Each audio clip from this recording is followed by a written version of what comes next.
अस्सलाम वालेकुम दोस्तों, मेरा नाम है कैफ रहमान और आप देख रहे हैं माई वॉइस। दोस्तों, इस वीडियो में हम आपको इंडिया के सबसे बड़े क्रिमिनल के बारे में बताने जा रहे हैं। तो बिना टाइम वेस्ट किए शुरू करते हैं अपना काम डाउन। नंबर 1 पर आता है दाऊद इब्राहिम। दाऊद इब्राहिम 26 दिसंबर 1955 को भारत में पैदा हुआ। इनके बारे में कहा जाता है कि ये मुनशियात का मालिक और एक दहशतगर्द है। मुबीना तौर पर वो हिंदुस्तानी मुलजिम जुराइम की सनटेक डी कंपनी के सरबराह हैं, जिसकी बुनियाद इन्होंने 1970 की दहाई में मुंबई में रखी थी। इनके बारे में कहा जाता है कि इब्राहिम कत्ल, स्मगलिंग, भत्ताखोरी और दीगर मुनशियात के जुराइम में मतलूब है। इसे 2003 में भारत और अमेरिका ने आलमी दहशतगर्द करार दिया था। 1993 के मुंबई बम धमाकों में इसके मुश्तबा किरदार के लिए इसके सर पर 25 मिलियन अमेरिकी डॉलर का इनाम था। 2011 में इन्हें अमेरिकी फेडरल ब्यूरो ऑफ इन्वेस्टिगेशन की तरफ से दुनिया के 10 सबसे ज्यादा मतलूब मफरूर में दूसरे नंबर पर और फोर्स पर चौथे नंबर पर रखा गया था। पाकिस्तानी हुकूमत ने FATF की पाबंदियों से बचने के लिए दाऊद और 87 दीगर को अपनी पाबंदियों की फहरिस्त में शामिल किया।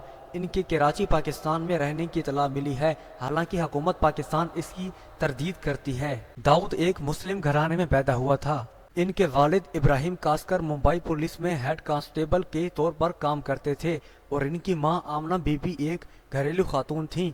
वो मुंबई के डोंगरी के इलाके में रहता था और अहमद सेलर हाई स्कूल में पढ़ा, जहां से इसने तालीम छोड़ दी थी। दाऊद ने 9 उम्री में ही धोखाधड़ी, चोरी और डकैती करना शुरू कर दी थी। बिल आखिर वो मकामी गैंगस्टर और डॉन बाशु दादा की गैंग में शामिल हो गया, जो मकामी मुलजिम जुराइम के संडेक्ट का हिस्सा है। 1970 की दहाई के आखिर में वो बाद में गैंग से अलग हो गए और अपने बड़े भाई शबीर इब्राहिम कास्कर के साथ मिलकर अपना एक गैंग बना लिया। पठान गैंग के हाथों शबीर के मारे जाने के बाद वो अपने गैंग का वाहिद बास बन गया, जिसे डी कंपनी के नाम से जाना जाता है। इसके बाद वो बुनियादी तौर पर सोने की स्मगलिंग, रियल एस्टेट, भत्ताखोरी और मुनशियात की स्मगलिंग में मुलविस था। समद खान के कत्ल के इल्जाम में मुंबई पुलिस को मतलूब होने के बाद वो 1986 में भारत से दुबई फरार हो गया था। अपने सेकेंड हैंड कमांडर छोटा राजन की मदद से अपने गैंग को मजीद बढ़ाया। इसके गैंग के 5000 से ज्यादा अरकान थे और 1990 की दहाई के अवाइल तक सालाना करोड़ों रुपए की आमदनी हासिल करते थे।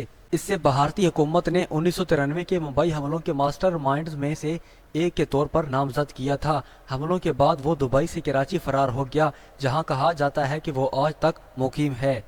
फिलहाल इब्राहिम की मुजरमाना सरगर्मियां दहशतगर्दी की फंडिंग, मुनशियात की स्मगलिंग, बंदूक चलाने, भत्ताखोरी और मनी लॉन्ड्रिंग। इन्होंने कराची, दुबई और भारत में रियल एस्टेट में भी भारी सरमायाकारी की है। ख्याल किया जाता है कि वो ज्यादातर हवाला निज़ाम को कंट्रोल करता है, जो सरकारी एजेंटों के नकी नज़र से बाहर रकूम और तरसीलात दर के मुनकरी के लिए आम तौर पर इस्तेमाल होने वाला गैर सरकारी निज़ाम है। वो लश्कर तैयबा के जरिए गुजरात में बढ़ते हुए हमलों के माली मावनत से मुंसलिक था। 2006 में हुकूमत हिंद ने पाकिस्तान को इब्राहिम समेत 38 इंतहाई मतलूब मुजरमों की फहरिस्त दी। इसका जराइम का कॉन्ट्रैक्ट पूरे एशिया, यूरोप और अफ्रीका में फैला हुआ है। इसकी कमाई का 40% से ज्यादा हिंदुस्तान से आता है। दाऊद के बारे में बड़े पैमाने पर ख्याल किया जाता है कि वो मार्च 1993 में मुंबई में होने वाले बम धमाकों का मास्टरमाइंड था। 2003 में हिंदुस्तान और अमेरिका की हुकूमतों ने इब्राहिम को आलमी दहशतगर्द करार दिया। भारतीय नायब वजीर आजम लाल कृष्ण एडवाणी ने इसे एक बड़ी पेश रिफत करार दिया। इब्राहिम इस वक्त हिंदुस्तान की मोस्ट वांटेड लिस्ट में शामिल है। जून 2017 में एक अवामी गुफ्तगू में राम जेठमलानी ने तस्दीक की कि मुंबई धमाकों के बाद दाऊद इब्राहिम ने इन्हें लंदन से फोन किया था और कहा था कि वो हिंदुस्तान आकर मुकदमा चलाने के लिए तैयार हैं, इस शर्त पर कि वो किसी तीसरे का निशाना ना बने। पुलिस से डिग्री का इलाज। जेठमलानी ने इससे शर्त पवार को आगाह किया था, लेकिन इक्तदार में बैठे सियासतदानों ने इस तजवीज से इतफाक नहीं किया था। जेठमलानी के मुताबिक दाऊद की वापसी की इजाजत देने से इनका इनकार इनके खौफ की वजह से था कि वो बेनकाब हो जाएंगे। दाऊद के वालिद इब्राहिम भी पुलिस में कांस्टेबल थे। इन्हें किसी कत्ल के केस में मुकीम कर दिया गया था। उनके वालिद की इस हालात के बाद घर वालों का पेट पालना मुश्किल हो गया था। घर के हालात देखने के बाद फिर दाऊद ने छोटी मोटी चोरियां करना शुरू कर दी थी। ये शुरुआत में जेबें काटने और सिनेमा की टिकट ब्लैक करने में मशगूल हो गया था। पठान भाइयों के केस में दाऊद को कुछ अरसा जेल में भी गुजारना पड़ा। मुंबई में छोटा राजिन, छोटा सालिम और छोटा शकील ये मिलकर दाऊद इब्राहिम का धंधा चलाने लगे। दाऊद इब्राहिम की इंडिया में हर जगह दहशत फैली हुई थी। जब भी दाऊद का इंडिया में कॉल आता तो सारा इंडिया कांप जाता, बस ये बोलते कि भाई की कॉल आई है। डी कंपनी को अक्सर बॉलीवुड फिल्मों में भी दिखाया गया है। दाऊद इब्राहिम की जिंदगी में असल टर्न तब आया था जब मुंबई में बाबरी मस्जिद को शहीद किया गया था।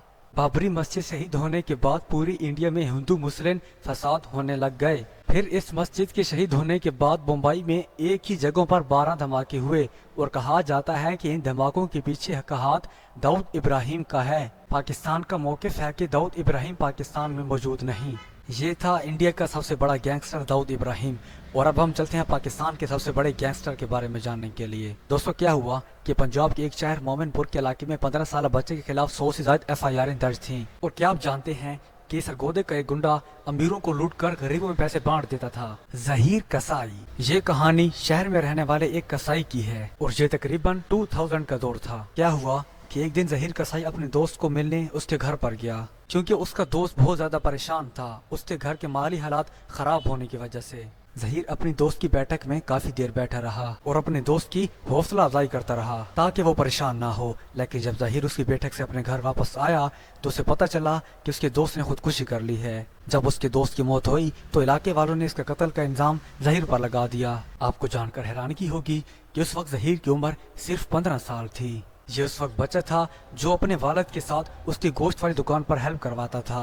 बहरहाल पुलिस ने उसे अरेस्ट कर लिया था और उस पर 302 का मुकदमा चलने लग गया। फिर इसके बाद जहीर काफी अर्सा जेल में रहा। फिर जब 2003 में वो जेल से वापस आया तब इसकी जिंदगी मुकम्मल बदल चुकी थी। इसके बाद फिर इसने अपना घर छोड़ दिया और इलाके के खतरनाक क्रिमिनल के साथ जा मिला। इसने फैसलाबाद, रावलपिंडी और मंडी बहावलदीन के सब क्रिमिनल्स को साथ में लाया और अपना एक बहुत बड़ा गैंग बना लिया। जहीर इतना खतरनाक हो चुका था कि किसी को कत्ल करने में 1 सेकंड भी नहीं लगाता था। इसका गैंग कत्ल, चोरी, स्मगलिंग और दीगर जुराइम में मुलविस था। ये 14 साल की उम्र में पंजाब का सबसे बड़ा मुजरिम बन चुका था। पूरे पंजाब के मुख्तलिफ थानों में इस पर 100 से ज्यादा केसेस थे, लेकिन किसी में हिम्मत नहीं थी कि कोई इसे अरेस्ट कर सके। इवन जहीर के दिल में बिल्कुल डर निकल चुका था।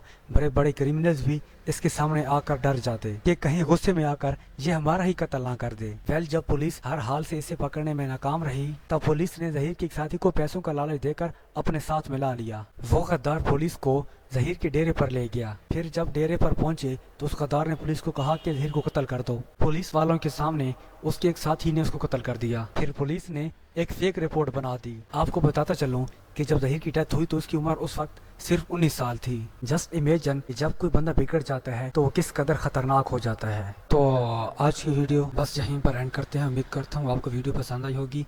अगर पसंद आई तो वीडियो को लाइक और चैनल को सब्सक्राइब जरूर कीजिएगा। तो मिलते हैं नेक्स्ट वीडियो में, तब तक अल्लाह हाफिज।